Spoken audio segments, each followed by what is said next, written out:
You walk through the club and they just smile at you, because you know them, you see them every day here, so it's just like a little community. You can start a career. I started off as just a job, and like I said, I worked my way up.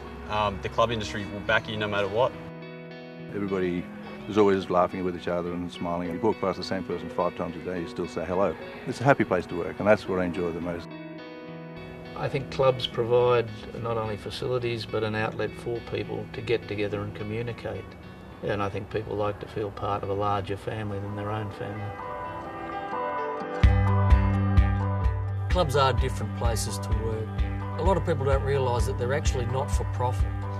They don't have owners as such, the members own the clubs. And that means that there's a different culture there. They look after their staff very, very, very well, and they do what they have to do to look after their members and their local communities.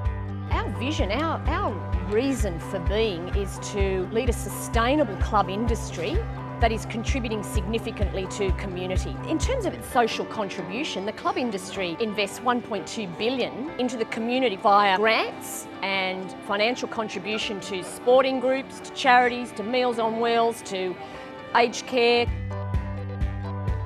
Yeah, we distribute between 600 and 1,000 meals a week. That is to people who are on low incomes. We supply homeless people with food. We don't get any government funding. We don't get nothing from corporate sponsorship. We only get from clubs, and without that, we just probably would not exist. You couldn't imagine the impact on the town if this club wasn't here. Simply the employment and the money that the club puts into the town, the sporting facilities, the sporting clubs. Yeah, we've benefited Narrabeen Beach Surf Club right through the period that I've been a member, and particularly so when I took over as president, from ongoing financial support from the RSL club. They've never lost touch with their community. I think that's witnessed by the amount of money they give back. People are really central to what clubs do. It's what they are. A club cannot open its doors without having great staff. In New South Wales, they employ 45,000 employees. There are 1,400 clubs across this state. Because they have variety in the work that they do, they provide a career structure for people. They're a very good employer that can offer a lot of opportunity and variety to people who come into the industry.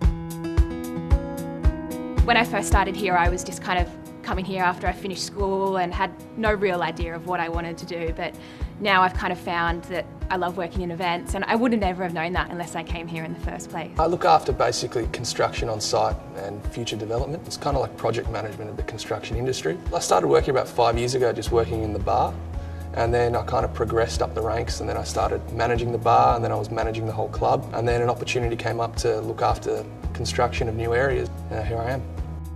They were really flexible and really supportive in helping my studies. My degree was in marketing, so I even had people from work here help me with my marketing assignments. They basically just said if you want to continue studying, you should. You know, it only betters the RSL if we've got better trained employees. I'm a working mum, and I really enjoy having a career and also being a mum. It's really important to me to have an employer that respects the importance of flexibility. That's something that is really rewarding, and being a female manager, it gives me a lot of loyalty back to the organisation and a lot of respect. It's a great avenue for anybody who wants to better themselves. I mean, the sky's the limit. I mean, you can come in there as a bar person or a cellarman or whatever you want to be and work your way up to a CEO, which we've seen many people do. And, you know, CEOs earn good bucks, or so I'm told. Never thought in my wildest dreams I'd end up in a place like this. There's so many avenues you can go down. It's a very diverse industry with a lot of roles, so I think there's always going to be a niche for someone if they're looking to do something in clubs. Mateship is very important to them, the care factor, friendship, camaraderie. That's what clubs are. They're the town hall almost of their every community. Clubs really are their people. The bricks and mortar are important too. We need great staff, we need great directors to keep our clubs ticking and growing. Clubs, they're looking to progress and move on, and it's up to the next generation to step into those roles and move them in the right direction. Yeah, I think my life would have been different, and without clubs it might have had a bit of a hole in it.